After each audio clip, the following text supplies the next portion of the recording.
Zoom is sabotaging us. That's because they were talking about social media, but That's right. they will not allow me to capture this.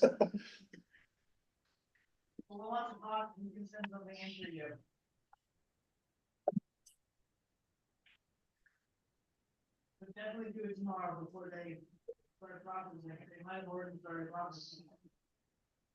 And whatever you tell me. So we are touching and fitting. All right. Welcome to the February 27th, 2024 meeting of the Youth and Education Committee. My name is Jonathan Dorico and I'm chair of the committee. Tonight, we're joined by Community Coordinator Brian Lafferty. This meeting is called to order at 6:31 p.m. As a reminder, New York State law requires all community board members who are not able to attend the meeting in person to have their cameras on and their first and last names displayed from the time the meeting is called to order until the time the meeting is adjourned. Members of the public who are attending virtually, you can raise any questions or comments that you have through the Q&A feature of Zoom. Members of the public who are here in person, you can raise any questions that you have by raising your hand. If there is time following the committee's discussion, we'll field questions from the public. Roberto has graciously agreed to take minutes tonight. Thank you, sir. We're now going to take attendance by roll call. Brian, if you could conduct the roll call, that'd be great. Sure, thank you. Committee members, I'll call your name. When your name is called, please say present. I'll announce if there's quorum. John Dorico. Present. Thank you. Stuart Desser.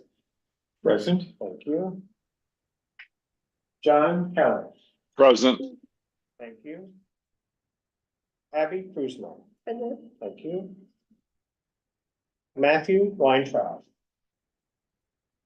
I'm not hearing anything, so I'll move on. Livia Shredlin. Present. Thank you.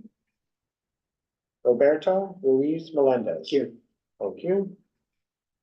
Kevin O'Keefe. Present. Thank you. With 7 of 8 members present, we have a quorum. Thank you.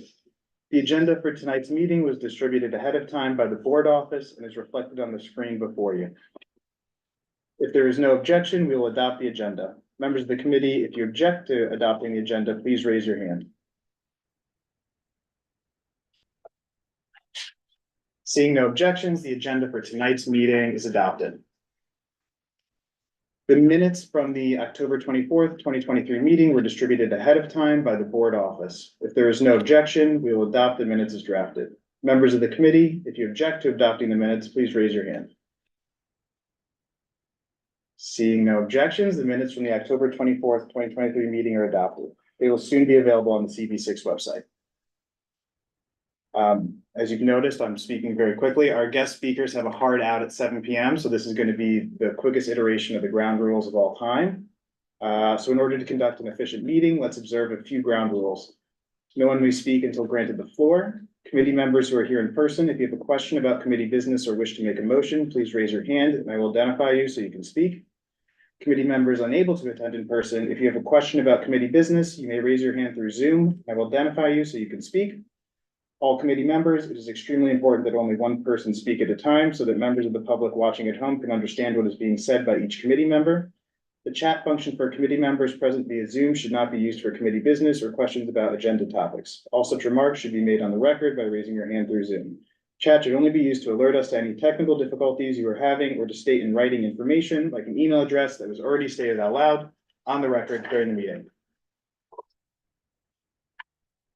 We're going to jump to the first agenda item, a discussion of asylum-seeking youth in public schools. We're very graciously joined today by Danielle King and Robin Bowers. They're the co-presidents of the PTA for PS 116. PS 116 has been at the forefront of the migrant crisis and has the most amount of asylum-seeking students of any public school in New York City, or at least reportedly. Thank you so much, Danielle and Robin, for joining us tonight and helping us better understand these issues. I understand you have to leave at 7 p.m. as I mentioned. I'll start with some questions to guide our conversation, and then time permitting, I'll open up the discussion. Brian, if you could unmute Robin and Danielle, that'd be great. Sure.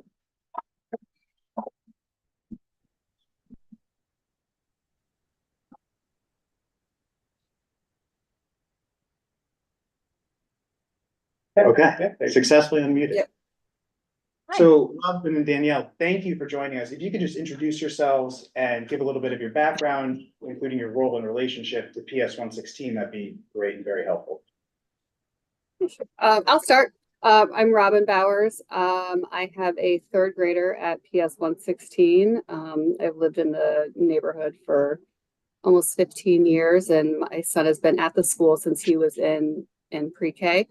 And I've been a part of the PTA just for the past couple of years, and this is my first year as co-president. And I am Danielle King. I have a fourth grader and a first grader at PS 116, and they both started in pre-K. I joined the PTA, I think maybe my second year at PS 116 with my oldest child, and we've lived in the neighborhood since like 2008, long time. Thank you for that. I appreciate it.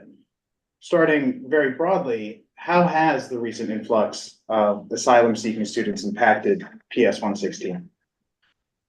Yeah, I'll kick it off. So, I mean, broadly, I think that, you know, it's safe to say that it has had a huge disruption to not just our community, but the students involved and the families involved as asylum seekers.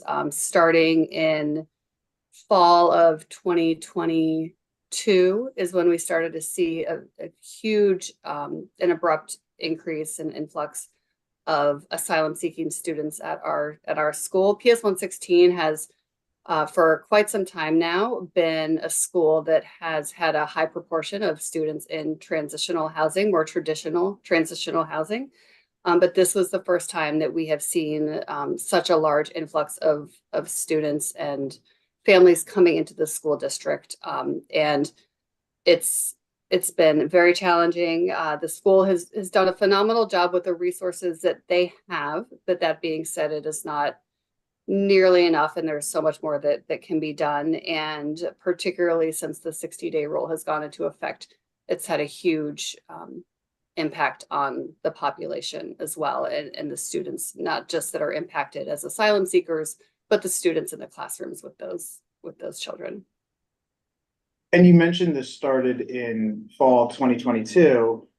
Do you have an understanding of how many specifically asylum seeking students are attending PS 116, and has this changed over time? I can take that, and we did connect with our principal and assistant principal so we could be speaking as accurately as possible today. So the number has fluctuated. It continues to be fluid as new families move in and others move out. There was, I can say that at one point this past fall, we had a total of, about 120 students in transitional housing. I don't have the breakdown of how many of those students are also asylum seeking students. And it's very hard for us to know for certain. But we certainly believe the new 60-day rule has had a great impact on the number of asylum seeking families in our community, which now sits between like 60 and 70. And just building on what Danielle said, to put it in a bit of perspective in terms of the total population, PS 116 only has around 400 students at the school. So it is, we do have about a third of our population in some form of transitional housing, a large portion of which are asylum seekers. And Danielle, I think you mentioned that based on your present understanding, there's 60 to 70 asylum seeking students or families with asylum seeking students at your school. Is that correct? Yes, I think that is true. Again, it's hard to get a specific breakdown between how many asylum seeking students attend PS 116 versus the overall numbers of families in transitional housing that attend PS 116, but that's the number that we were given by our principal and assistant principal. So does the school, or the city or the state ever publish historically a breakdown of the amount of students in transitionary housing and what percentage of that are asylum seeking students? So that Not is that- something, yeah, go ahead. Yeah, not that I'm aware of, and not that we have access to. Yeah, so this is something that we did follow up with our administration with, and they said that the city doesn't really provide information in this way. It's more self-reported by the schools, hence the challenge in really getting accurate information. Yeah, that's unfortunately been our understanding as well, that there isn't like a centralized database of this. There's nothing regularly published. You mentioned that the school has done a great job providing for these students to the extent feasible and given the circumstances and budget constraints. Could you elaborate a little bit on the support that the school has given the asylum seeking students as well as the existing students, the community at large? Robin, I can start, and then if there are Yeah, things yeah. that I leave out, please add. So, last year, we received additional funding from the city, state, I can't remember, for each family, which helped a lot, each student coming into the school, which helped a lot. That funding has stopped. But so, the community and the administration of PS 116 really mobilized very quickly. We created a sort of donation center where we collected clothing, supplies, everything from like strollers to shoes to socks to winter gear to diapers to necessities, toothpaste, all that sort of stuff to be able to distribute to anyone who needed it in our community. There's been a real attempt to make sure that we're hiring people who have Spanish as a language and are able to engage with the families and the students in Spanish. We now have 2 ENL certified staff members. What else can I say? I think that we've also acknowledged, the administration has really acknowledged the real challenge and the hardships that families have faced as they make it to New York City. And that has taken, administration and staff and teachers, it's taken a toll on staff to like hear those stories and try to be there for those families and those children. And we've done things trying to support kind of mental health and creating safe spaces for all of our school, with a couple of different programs that we can elaborate on later if you'd like. Robin, did I miss anything? No, I think you covered it. Like Danielle said, especially at the beginning when there was such a large influx all at once, the school was, there was some funding, but they were really left to kind of figure it out for themselves. And, to the point where and so many of those students were, obviously Spanish language speakers with little to no English. And so teachers were left to, their own devices to help with the translations. Luckily now, as Danielle mentioned, we do have 2 certified ENL teachers to help with that. But the large influx, and it did take a while to kind of get things in a place where we were better equipped to help these families and support the community. I should also add, we hired also bilingual paraprofessionals also to be helping in the classroom as well. This is all very helpful, so thank you for sharing. The last thing I wanted to touch on before opening up the conversation, and you both have mentioned it a few times, is the 60-day rule. For those that might not be familiar with it, could you please just give a very brief explanation of what that is? Yeah, I'll start with this one. So the 60-day rule was recently implemented from, coming from the mayor's office, where families essentially are given a 60-day notice for which they have to, seek alternative shelter. This obviously is extremely scary and disruptive, and has had a real huge impact on our community. As Danielle mentioned at the beginning, the number of asylum seeking students has actually decreased in the past month or so, because these students are really, I mean, there's no other way to say that, than they're being ripped from our community with little to no notice. And the students, the staff, the entire community is really being impacted by it. It's mentally and emotionally hard. There's no time to say goodbye to these students. They cannot be celebrated, and it's really taken a toll on the community.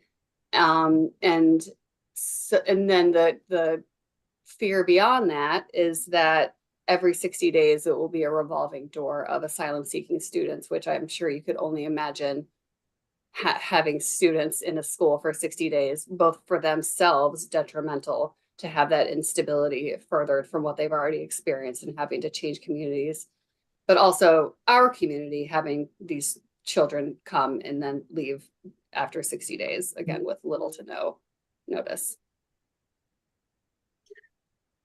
And just the last thing before we open this up, so you mentioned that you were expecting, every 60 days for there to be sort of like a new wave of asylum seeking students. But you also mentioned that the number has actually decreased to date. I'm just curious if you have an impression of sort of the overall timeline and volume of students. Was there a lot of students at the start?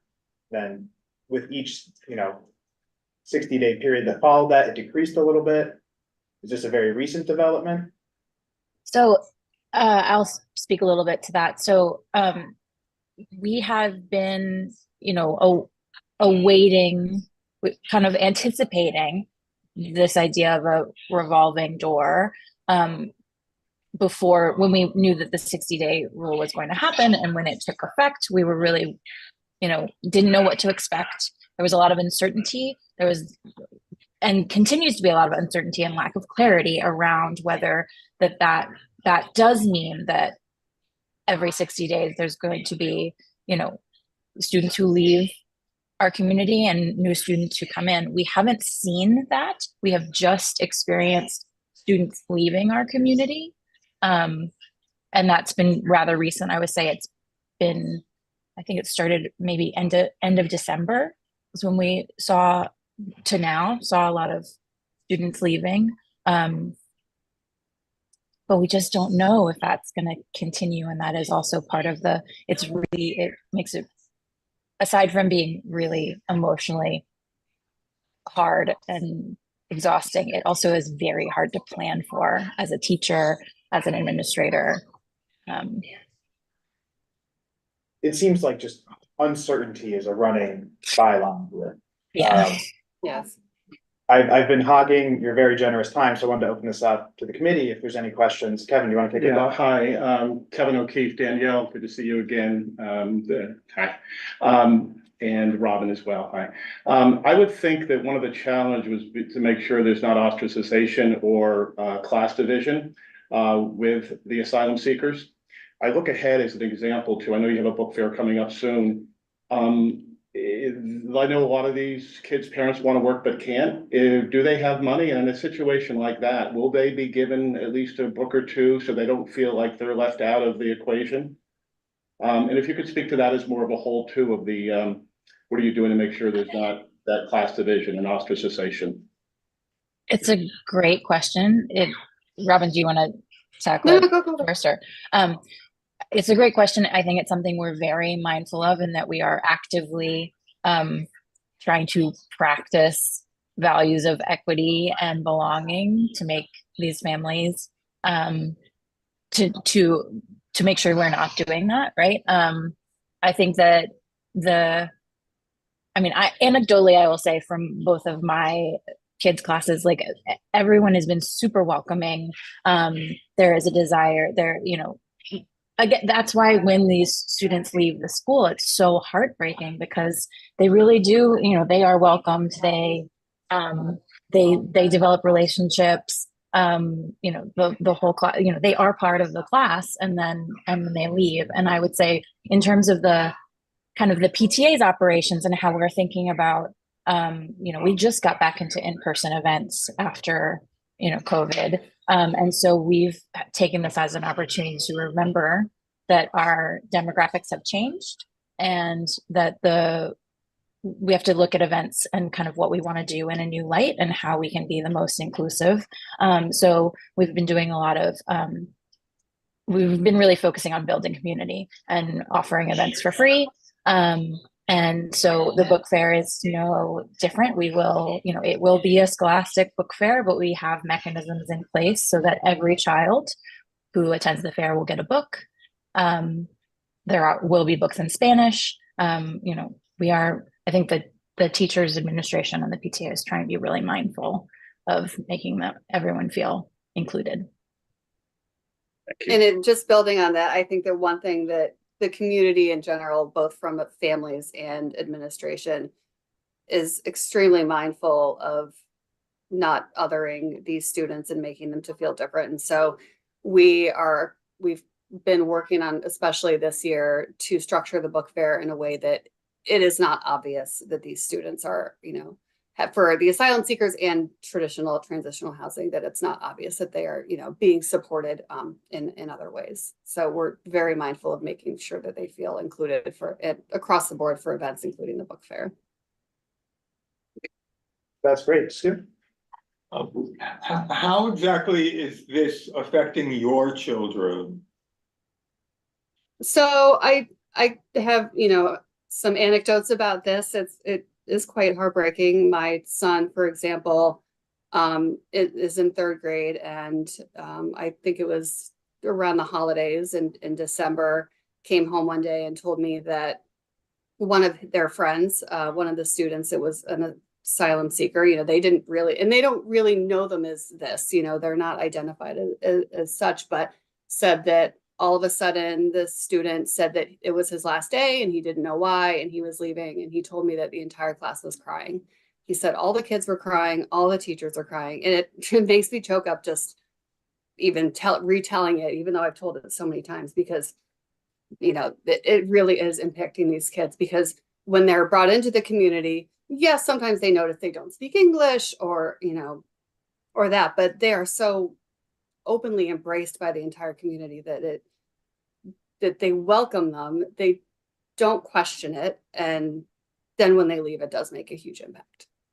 Did your kids ever stay in touch with the children who leave? So, yeah, Daniel, go ahead. Oh, I would just say that my kids have not. It seems very, unless we are creating, I'm sure there are people who have created one-to-one relationships with those families. It's hard to make connections because a lot of those children, the temporary shelters that they are in are actually not in our immediate neighborhood. And so they are, they take the bus every day. And so there's just not the ability to connect with parents or guardians as there might be, for other families who are bringing their kid to the yard in the morning and dropping them off. And hard to get contact information and keep that going. I was going to say too, yeah, the kids don't know where they're going. I know the administration and the staff tries to keep in touch, and they do to the best of their ability with these families. But as you can imagine, the families themselves often don't know where they're going to go, or they're having to move multiple times. I know that there are a few instances of, teachers, when students leave abruptly, will, create, boards in the classroom or outside of the classroom where students can write notes or have pictures of memories and things like that. So that is a challenge for them to keep in touch. So it does seem for the most part that they just kind of vanish, unfortunately. Okay, just one more question. You mentioned funding before. You said that it's used to, I believe, hire interpreters and ESL teachers. How would you use, or how could you use more funding right now? Oh. So,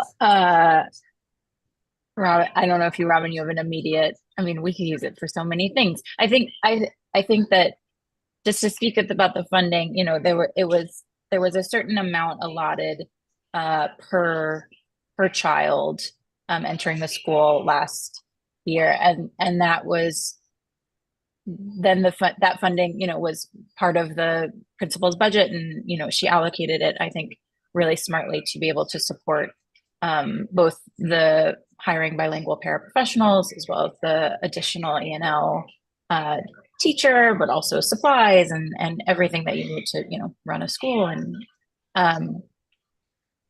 we have also spent resources and this is really the school working on its own for some social emotional, like mental health support for the whole school.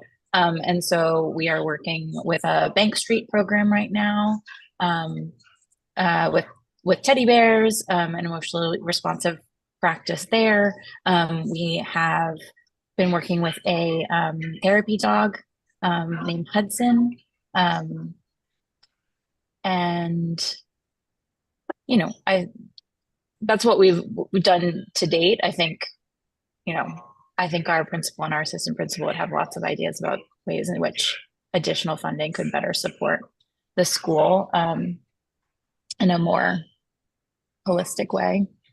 Yeah, and I think just building on that, this year, as Danielle mentioned, we, as a PTA, are funding and structuring our community activities in a way that they are essentially free to the entire community, which, we're grateful that we're in a position to do that now, but because of the demographics of the school have changed so much, our ability to fundraise has also been impacted by that, and we are not able to raise as much money as we have in past years. So, there is also the fear that, in addition to the teachers and the mental health support and things like that, there's also these community activities, book fair and things like that we are able to fund now. But if we are not able to continue fundraising to the level that we once were, it will become more and more challenging to fund books for these students at the book fair and things like that.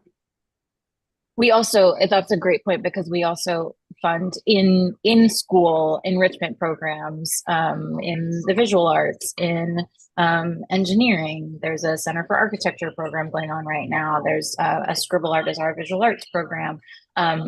We work with Lincoln Center to do a jazz, there's a jazz kind of like performance lecture with certain classes. So those programs are funded by PTA funds. And so there's a real need for us to continue to be able to, those are things that are beloved by families and really enrich the experience of the students. So we want to be able to keep providing those opportunities. Thank you. I know you both have a hard stop at 7, so I think we have time for one more question. Livia, I know you've been taking notes. Yeah. Not to put you on the spot, but if you have a question, otherwise I have many I could happily ask. Well, I know you said there's been a lot of uncertainty. Is there a sense of kind of like a timeline of how you think things will turn out, or like a sense of what's going to happen in the next few months, or is it just complete uncertainty? I think that's one of the biggest challenges is there's no information, there's no clarity on what's going to happen, when it's going to happen. It just kind of happens. So if we had any kind of timeline or heads up about things, it wouldn't be ideal, but we could still plan a little bit better. But yeah, there's no kind of visibility to anything like that. And I would add that our school we have a high threshold for uncertainty, actually. We're a school that is, we are a zoned school for permanent shelters. And so there is a level of incoming students from traditional housing and outgoing students that is kind of a part of our normal way we operate and what we're used to over the course of a school year. This has just been more than that. And that's where we really, we've kind of reached our tolerance runs, or our threshold of how much uncertainty we can, we're used to handling. I can only imagine. John is raising his hand, so maybe we can sneak in a final 30-second question. Yeah. John, you're muted, by the way. I think the one thing it sounds to me like we could do as a committee is urge the DOE to communicate better with you, with the school, including the principal. I know the principals are in the dark as well.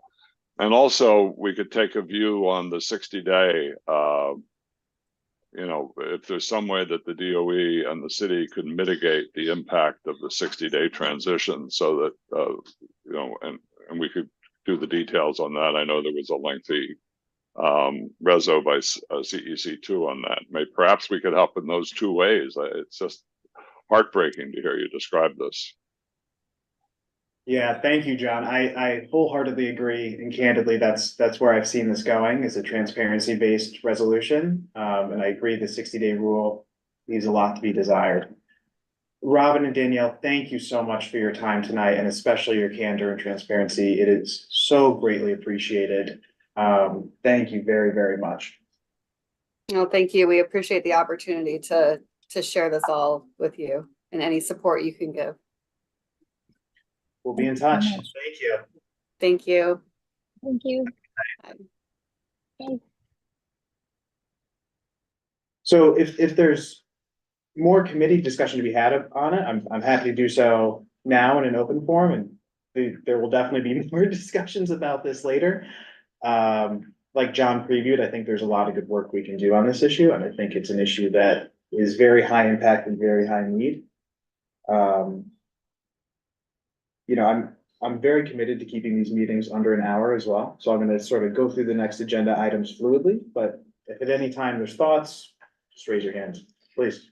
I was just going to suggest, I like John's idea, especially since another community board has already wordsmithed it in a way that it seems like you like. Clearly, there needs to be advance notice. Clearly, 60 days is not working. John, were you implying or saying that you're suggesting a resolution? Yeah, I'm hesitant to suggest. John, is it okay if I speak? Go for it, yeah. Okay. I'm hesitant to suggest a reso unless there's something in it. But yeah, I mean, I would certainly, you know, urge, you know, the community board 6 to say, hey, these are people in our district and they're sincerely trying to make this work in the schools. You know, the least you can do is get them into them and their administration, by the way, into the information loop. And if there's anything we can do at all, and this is, we'd have to look into, because I don't know, to mitigate the 60 days, you know, either through some form of transportation or whatever. This all gets into money, of course. It would be, I think a reso along those lines would be very valuable, I think. And just to clarify something John said earlier, I think he said it was CEC2, so it's the Education Council. Oh, That's right.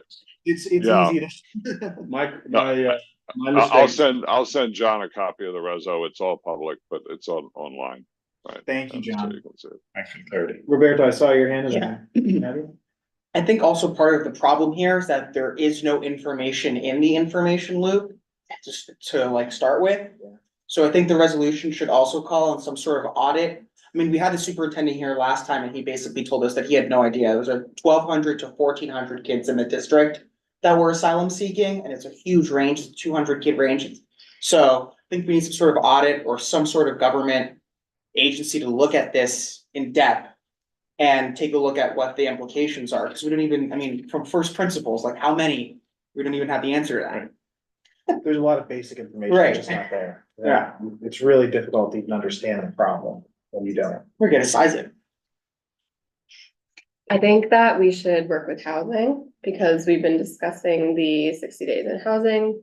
I also think it would be really impactful if in the resolution we could perhaps do a census of our own district to see how many kids have left. Because in the mayor's announcement of the 60-day rule, the administration did say that they were prioritizing keeping children in schools, in those schools. And if we can show that in our district, that's actually not happening and that people are leaving, I think that would be very impactful in a resolution. Just one point to Roberto's point, I think getting because I've looked at this before, getting the population of asylum seekers is very challenging. Because they might not all be asylum seekers. They could be eligible for TPS. They might be eligible for other immigration benefits. They could be a beneficiary of a family petition, and I'm an immigration lawyer. And they're here, but they're, working on getting their status in line. So I think it's really difficult. And also, I don't think that New York State asks about immigration status in their housing processes. I'm not sure if there's discrimination concerns or concerns about people being afraid to seek housing if they're being asked for their status. So I think that it's tricky, but we might be able to do a census just within our district of how many kids have left and sort of analogize that to when the 60-day rule started and make that connection. Yeah, almost like working backwards into it. The reporting is really interesting. It's very sticky too, because I imagine there's a lot of hesitancy to volunteer that information. Any other? Yeah, I don't want to prolong it too much, but what's really, and I know it's anecdotal, but what really is emotional is the stories about mental health and kids crying in classrooms. I'd like to see if there's a study out there that really delves into that, and if there's not, hopefully there's one on the horizon. I think that will give us some answers, well, not just answers, but it will hopefully persuade enough in a resolution, so people will start recognizing how drastic this is. Has there been a study of any kind on the mental health side? What it does to those students who, developing students, these are memories they're gonna have for a long time, and we hope they go well. Yeah, I think that'd be very valuable. And just, sorry, I meant to say this in response to you. I reached out to Rich, and I do think it could be very ripe for cross-pollination. But that's a great point. I mean, and the perfect segue, so thank you. Looking forward into, what we can do as a committee over the next year, one of the issues, I know it's on my mind, I know it's on Kevin's mind, I know it's on other folks' mind too, is youth mental health, and specifically as it relates to social media usage. The mayor is making this a real priority, I think for many reasons, for the upcoming month. In January, in his State of the City, he labeled limitless access to social media devices a public health hazard for youth. And he's sort of doing like a multi-front PR push on it. There's an advisory that came out from the city health commissioner that had a number of recommendations for healthy social media usage for youth. And he also brought a lawsuit against several social media companies. And Kevin, I know you're close to this issue, you've been following it. This is also something I would really like to dig in on. Ideally at our next meeting. I don't know if you have any immediate thoughts. No, I just wanted to, in all transparency, I do have 3 teenagers. So I'm exposed to the social media situation a lot. One of the roots of the problem, and not necessarily in their circles, although a little bit, is affordability. When like the report came out from Columbia and Robin Hood last week, they said 1 in 4 kids in New York is in poverty. There is this sort of division, it's sort of what I touched on before, this class division, if you will, where kids are doing fancy things and fancy clothes on social media. And I know this is not all of it. And they feel that they're not up to that level and they get depressed. And I know plenty of family friends who have sought mental health teenagers. It is an issue. We can't ignore it. I don't think anybody that suggests so is, as some have said, is, a prude. No, it's a real issue and we need to delve into it. But yes, I think affordability is at the root of so many other things too. When 80% of New York City families can't afford childcare. Five Borough Institute dropped a study yesterday. I mean, we really need to see what the root of these issues with social media is. They're being compared to their friends and they don't feel they're up to that level. Yeah. There's a lot of it. Destroy self-esteem. In terms of other priorities for the upcoming year, I know Lydia and Stu, we talked about some potential projects. We can keep talking offline. If you want to share anything publicly now, you're more than welcome to, but I don't, I keep putting people on the spot, but I don't intend to. First of all, I will now, but I just want to tag on to that, the New York Times report today about the pre-K pre-K program where they cut back the number of slots, so now some people will not get into it. And, you know, there's claims that they're just reshuffling and they spent $750,000 on a study to see where they would reshuffle them, which is money that could have gone to Directly. So I would just tack that on to what we discussed. So from for a new angle on what we might do, I think for 100 years, there's been a disconnect between educational research and educational practice. The resistance to phonics, for instance, until recently, and that's the rare example where the school system actually did change after the research has been around for many years. That took way too long, though. School systems, and especially a big school system, are obviously reluctant to change. They're scared there's inertia. You don't want to experiment on live kids, which is in effect what you have to do to progress. So there have been laboratory schools for 100 years. Most of the time, often these schools demonstrate promising modalities of teaching. They look successful, but it never translates to the larger system. It's as if these schools sat there alone.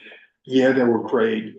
Sometimes it will be attributed to the charisma of the founding principal, but it never translates. So I think that the community board can have a role here in fostering a relationship between the people who do research on education and the schools. Now, I am not going to be the authority on this, but one way I perceive doing this is to have a voluntary after-school program, or several, where the kids who enter the program are randomly sorted into either just a regular tutoring program, or into an experimental program where teaching modalities are tested. Everyone comes out ahead that way in theory, but it's a way to see if these modalities work. If these centers are situated physically in the same campus as the schools, and they build a relationship with the schools, and there's an opportunity to actually cross-fertilize, to actually encourage the teachers in the school to see what's going on, maybe to participate in it. So I'll cut it back. Actually, I should give a sort of I'm pointing to the screen, but there's no one there. The PS 116 actually has on their website an explanation for why they've cut back on the amount of homework that they give the kids. And they attribute it to research that shows that the extra homework doesn't produce better grades. And they cite a lot of research there. And it suggests to me that these are teachers who really, and principals who really want to have the research behind them to improve what goes on, but they don't get it. And I can't find that DOE is doing it. And so anyway, that's something I think we should look at.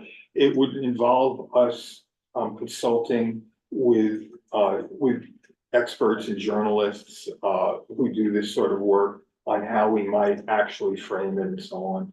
But I think that this is a role that would not conflict with the CEC. It doesn't step on DOE, but rather tries to help DOE from the outside. I think it could work, and it's audacious and ambitious. Just like you. Yeah, that's the one. No, that's great. And it's definitely a long-term project, at least in my mind, but like we discussed at, I think it was the January board meeting, but I really want people to feel empowered to chase things they're interested in. So I think we should. Olivia, we also talked about student civic engagement and voter registration issues. Do you want to just give a brief, 5,000 feet summary of what we talked about? Yeah, sure. Okay, so at my school, Friends Seminary, we just hosted a student voter registration drive. because in New York, you can pre-register when you turn 16. So we had a ton of people, take forms and you can fill it out at home, but we also have people who, if they did it at school, they returned it to us and we sent it for them. And we had QR codes too, because there are kids, we have like back end automatic voter registration. So if you went to the DMV and you got a driver's license, you could have your information put in the system and be registered to vote that way. A lot of the kids in my school are not registered, getting a driver's license or doing anything like that right now because they wouldn't be driving. So it is a way just to be civically engaged and you don't have to think about it when you're 18, you're already in the system. It is also something I was doing research about it, and like 20% of young people, the reason they don't vote is because they don't know how to register to vote. This is something people don't really think about. They know they can vote when they turn 18, but a lot of people don't think about like the step they have to do before that. So I've just been doing some research about legislation regarding voter registration drives and how to make that information more widely available and publicizing it more and sharing it with students so they get more civically minded and engaged. And I think we'll be talking more about it before there's any kind of like resolution or like real action from our community board, but that's just something I'm working on. It's a great issue. It's a win-win. Yeah, more people voting is, Yeah. it's a good thing. You know, I would suggest, because you may know this, but Reshma Patel, who of course, budgeting and government affairs, she's so well versed and she's led campaigns for voting drives. I think, connecting, especially since government affairs is a good place to maybe cross-pollinate, to take a look at, talk to Reshma. Yeah. Word of the day, cross-pollinate. I know. Perfect. Unless there's any other thoughts on sort of the year ahead goals for the committee. I'm gonna move ahead to the chair's report, but I do want to just give a space in case there's any more. All right, the chair's report, I'm going to waive. If any member of the committee has any old or new business, please raise your hand. Sorry, I did have something that I No, can please. slot under old business. Go ahead. I didn't know we looked at pre-K for all, and I know we just talked about it a while ago, but we really don't have pre-K for all in our district. I'm keenly aware, yeah. Yeah, and I do think it's being prioritized for certain neighborhoods, but there was also a report that came out a couple of months ago that the city was behind on payments for the pre-K for all providers for the slots that we do have. So I would be interested to follow up on that. Because I think that's a really important program, keeps young families in our district, or in our city.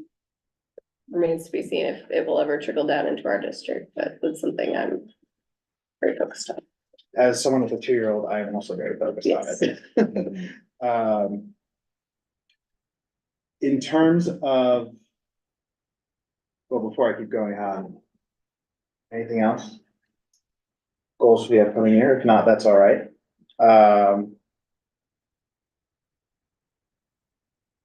If any member of the committee has any old or new business, please raise your hand. We have our old business. Otherwise, is there a motion to adjourn? Let's keep going all night. Yeah, motion to adjourn. Alright. Seeing no objections and seeing no further business, the meeting is adjourned at 7:19 PM. Congratulations, you stayed within your hour. Always.